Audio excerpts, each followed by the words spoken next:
राधे राधे साथियों मैं कमलेश यादव आप सभी का सॉर्डिंग क्लासेस में स्वागत करता हूं।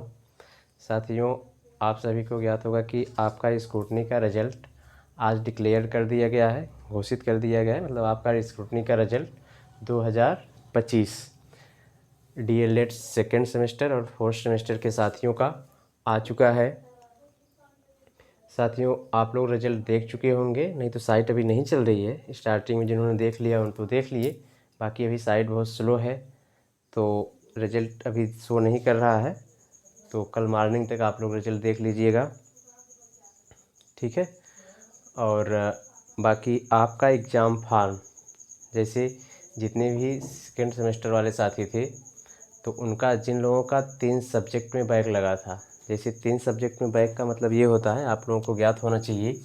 जैसे अगर आपका 2 सब्जेक्ट में बैक लगा, अगर आपका 2 सब्जेक्ट में बैक लगा है तब तो आप अगला जो सेमेस्टर होगा आप दे पाएंगे, यानी एग्ज़ाम फॉर्म आप फिल कर पाएंगे, ठीक है। जैसे अगर आपका सेकेंड सेमेस्टर में 2 सब्जेक्ट में बैक लगा है तो आप थर्ड सेमेस्टर का एग्ज़ाम दे पाएंगे। लेकिन अगर आपका 3 सब्जेक्ट में बैक लग गया, मान लीजिए अगर आपका 3 सब्जेक्ट में बैक लग गया है तो आपका सेमेस्टर बैक हो जाता है, आप अगला सेमेस्टर दे नहीं पाएंगे, ठीक है। तो जिन साथियों का 3 सेमेस्टर में बैक लगा था, 3 सब्जेक्ट में, सॉरी, जिन साथियों का 3 सब्जेक्ट में बैक था उनका स्क्रूटनी का रिजल्ट आ गया। हालांकि सबका आ गया है, जिसका 1 में भी था, 2 में भी था, 3 में था, तो लेकिन जिसका 1 सब्जेक्ट में रहा होगा, जिसका 2 सब्जेक्ट में रहा होगा, वो तो एग्ज़ाम फॉर्म फिल कर पाए होंगे, ठीक है। तो वो थर्ड सेमेस्टर एग्ज़ाम दे लेंगे। लेकिन जिनका 3 सब्जेक्ट में बैक था उनका एग्ज़ाम फॉर्म नहीं भरा गया होगा, उनका सेमेस्टर बैक होता है। लेकिन ये बड़ी अच्छी बात है कि आपका स्क्रूटनी का रिजल्ट आ गया है। अगर आपका 3 में बैक था तो अगर मान लीजिए किसी एक में आप पास हो गए होंगे, किसी भी एक सब्जेक्ट में आप पास हो गए होंगे तो आप थर्ड सेमेस्टर का एग्ज़ाम दे पाएंगे, ठीक है। और उसके लिए पीएनपी ने ये निर्देश दिया है कि आपका जो एग्ज़ाम फॉर्म है वो फिर से भरा जाएगा, ठीक है। एग्ज़ाम फॉर्म आपका भरा जाएगा 13 अक्टूबर से, 13 अक्टूबर 10 बजे से। ध्यान रखें आप लोग, एक दिन के लिए विंडो खुल रही है 13 अक्टूबर से 10 AM, 13 अक्टूबर 10 AM, और ये 14 अक्टूबर 12 PM तक, ठीक है। 14 अक्टूबर 12 PM तक आपका विंडो खुल रहा है एग्ज़ाम फॉर्म भरने के लिए। तो जिन साथी का एग्ज़ाम फॉर्म पहले भी छूट गया था, कुछ साथी ऐसे भी थे कि उस टाइम सर्वर बहुत डाउन था तो उनका भी छूट गया है, तो वो लोग अपना एग्ज़ाम फॉर्म फिल कर लें ताकि वो अपना एग्ज़ाम दे पाएँ। अदरवाइज़ आपका 1 साल सीधा बर्बाद हो जाएगा, ठीक है ना। तो लापरवाही कतई मत बरतिएगा, मौका मिला है तो इसका लाभ उठा लीजिए, ठीक है। 13 अक्टूबर 10 AM पे, 13 अक्टूबर 10 AM पे वो विंडो खुलेगी और 14 अक्टूबर 12 PM तक, ठीक है। तो मान के चलिए लगभग 24 से 26 घंटे तक विंडो खुली रहेगी।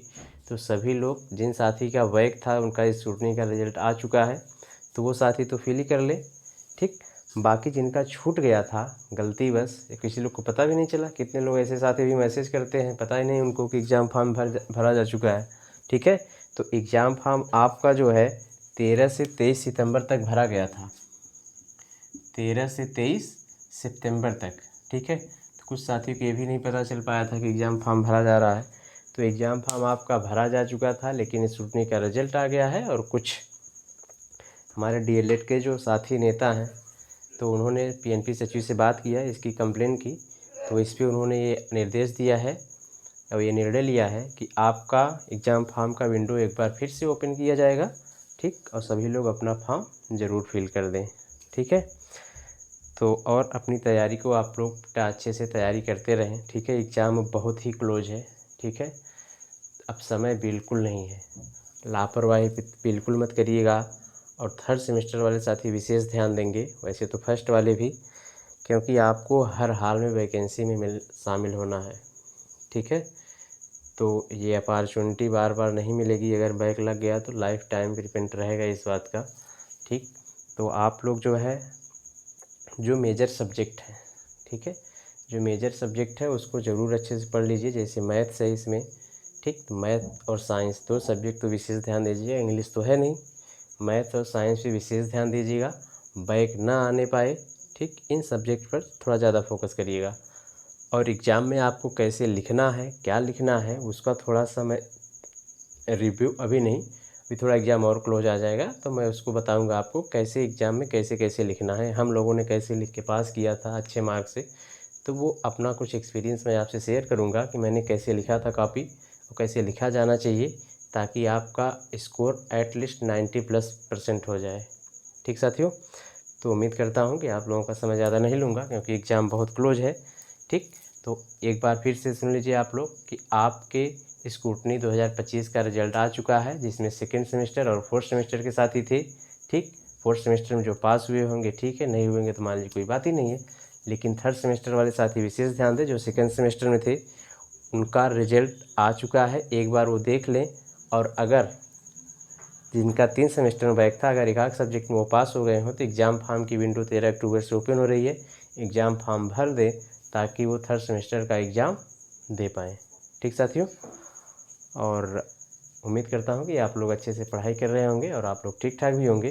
ठीक, बाकी किसी भी चीज़ की कोई भी आवश्यकता समझ में आती है, किसी भी सेमेस्टर से रिलेटेड कोई PDF चाहिए या कोई मुझसे एडवाइस या सजेशन चाहिए तो मुझसे ज़रूर कांटेक्ट करिएगा। ठीक है, मैं डिस्क्रिप्शन में अपनी टेलीग्राम लिंक दे दे रहा हूँ। ठीक साथियों, बाकी आप लोग अपनों का ख्याल रखें। ठीक, मैं आपसे अब यहीं अलविदा लेता हूँ। राधे राधे।